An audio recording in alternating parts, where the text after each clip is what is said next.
เป็นการเดินทางที่แออัดที่สุดที่เคยขี่รถตู้12บ่นั่งอยู่ที่ทุกคนแต่ว่าคนในรถ20กว่าคนตอนนี้นั่งตักกันก็มีเนาะนั่งขอบรถก็มีหมู่น้องนามาแต่ประเทศไทยแบบเพิ่นผิดหวังแฮงนะทุกคนมาเที่ยวท่าแขกคำมวนครั้งแรกรถแท็กซี่ก็บ่มีอยู่ท่าแขกนี่ทุกคนต้องขี่รถตุกๆเนาะ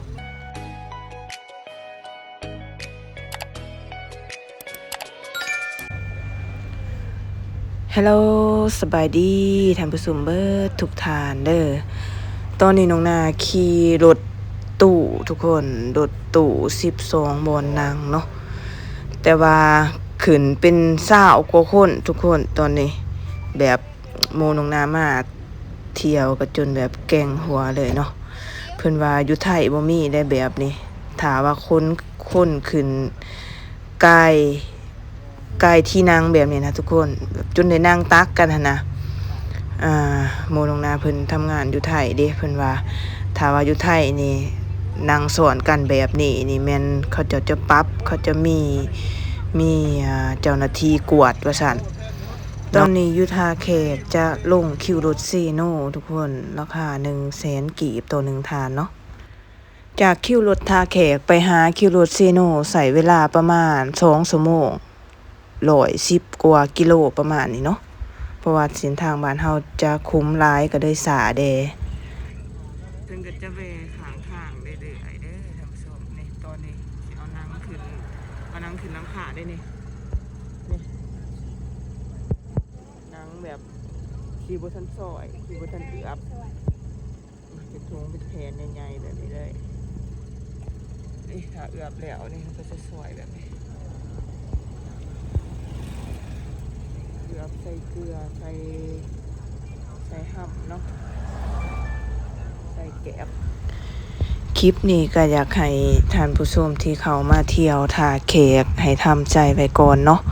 เพราะว่ารถจะเป็นสภาพแบบนี้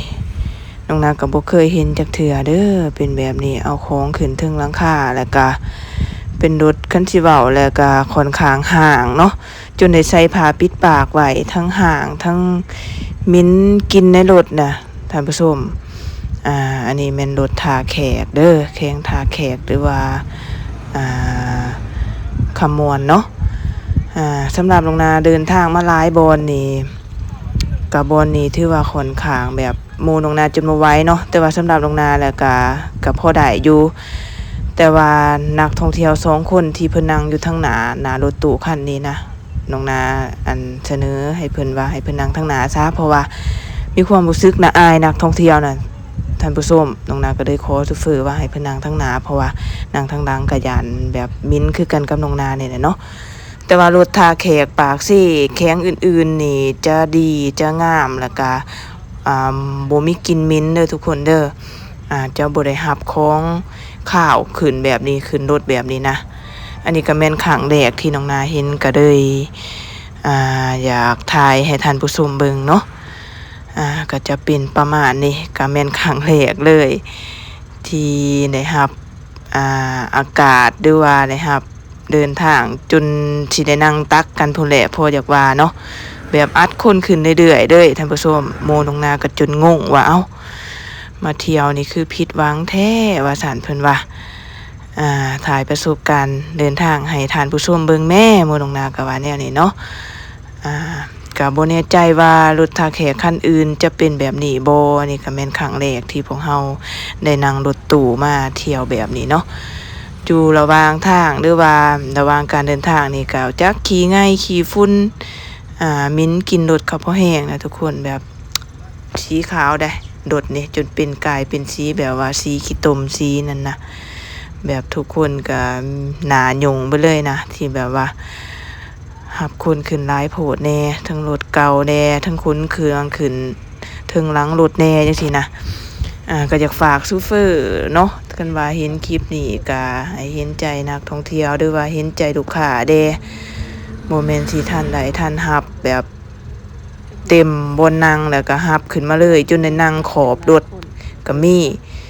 ได้นั่งค้ากันก็มีจังซี่นะมันบ่อยากโอเคเนาะ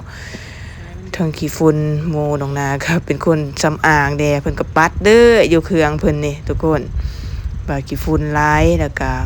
เปื้อนนะหมองนางจนเหลืออดนะท่านผู้ชมที่แบบว่าคนขึ้นหลายแบบนี้สิแหละนี่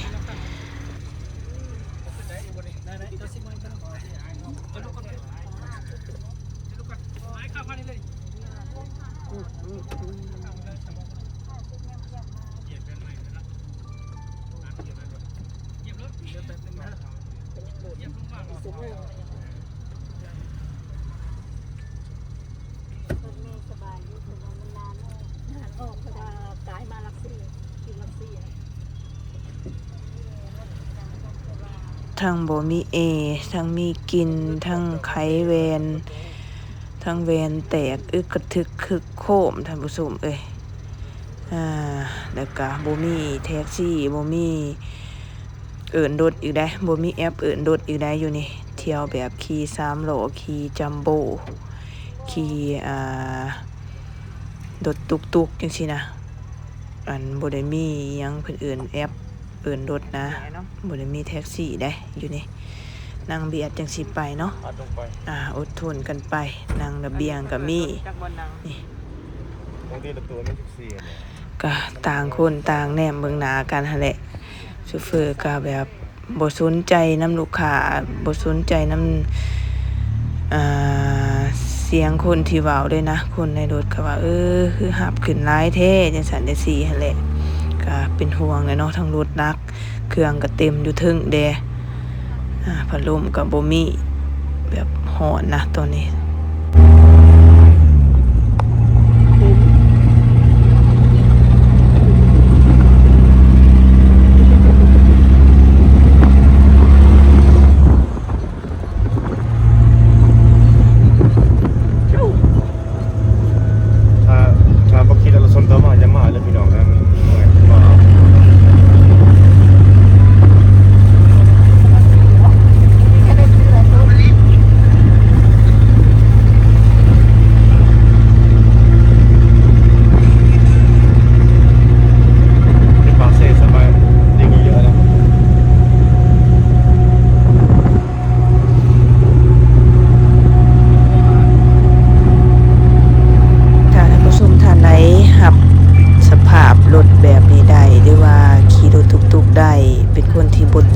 เนาะขี่3ล้อได้ขี่รถ2แถวได้ก็มาเที่ยวได้เด้อท่าแขเพิ่นจะมีแหล่งท่องเที่ยวหลายอยู่แถวขมอนนี่เนาะว่าจะเป็นน้ำตกตากใหม่ที่ค้นพบใหม่เนาะถ้ำกองแล่หรือว่าถ้ำนกแอ่นท่าฝรั่งที่หลายๆคนที่ฮู้จักที่โด่งดังต่างประเทศเข้ามาเที่ยวหลายนี่เนาะก็มาเที่ยวได้เด้อติอย่างเดียวก็คือบ่มีแท็กซี่บ่มีแอปเอิ้นรถนั่นแหละอยู่บ้านเพิ่นนี่เนาะถ้ามีแอปเอิ้นรถนักท่องเที่ยวน่าจะมาเที่ยวหลายกว่านี้หรือว่าไผมีรถส่วนตัวก็สิสบายกว่านี้เนาะแต่ว่าพวกเฮาบ่มีรถส่วนตัวก็เลยได้มานั่งรถแบบนี้แหละทุกคนบ่มีพัดลมมีแต่พัดลมสดๆแบบจังซี่เงานอนไปนำก็มีตอนนี้เพิ่นก็จะแวให้ซื้อนั่นซื้อนี่อยู่เด้อไผหิวน้ำเนาะแต่ว่าเวลาปลดทุกข์ก็จะแม่นแวข้างป่าเด้อรถแบบนี้เพิ่นจะแวข้างทางให้เนาะสิว่าเฮาปวดเหนียวนั่นแหละทุกคนปวดเหนียวปวดหนักนั่นแหละเนาะจะแวข้างทางให้ได้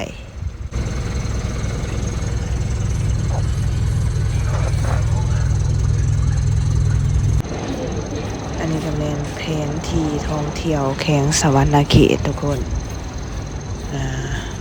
ตอนนี้ฮอดสะหวรรณเขตเด้อก็มีแห้งแล้วบาดนี้สะหวรรณเขตนี่รถนี่แม่นโอเคเลยทุกคนแท็กซี่ก็มีเนาะอันนี้ก็แม่นแผนที่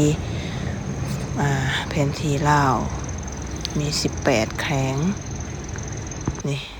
เชิญมาเที่ยวลาวหลายทุกคนตอนนี้ก็ฮอดคิวรถเซโนแล้วเนาะอันนี้เป็นคิวรถเซโนเข้ามาจากคิวรถท่าแขกใส่เวลา2 ชั่วโมงกว่าทุกคน เป็นจังได๋